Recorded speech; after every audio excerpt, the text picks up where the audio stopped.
सर्वांना मनापासून जय सियाराम। सकाळी सकाळी वावरात आलो कारण आपल्याला ई पीक पाहणी करणं होती। सर्व शेतकरी बांधवांनी लवकरात लवकर आपली ई पीक पाहणी करून टाकावी। मग काय वावरात निंदन चालू होतं, म्हटलं मग पुंजी उचलून घ्या। मग कसं घेतलं टोपलं आणि लागलो मग कामाले। मग काय झालं आपलं उचलणं हे आखरीतच तास राहिलं। मग काय मुंगाच्या शेंगा भरलत्या घेतल्या तोडून आणि लागलो खायले।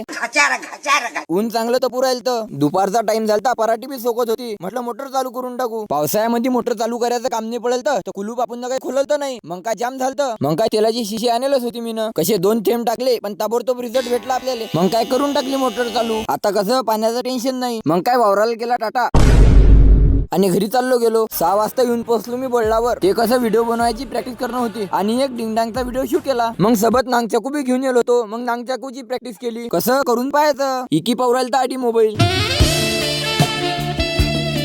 हे आपलं ट्रायपॉड आणि हा नांगचाकू आणि हा तुमचा पण आहे। एकी म्हणत जा चाल घरी। मग काय एकीच्या गाडीवर बसून चाललो मग घरी। आबा वाजवा आता।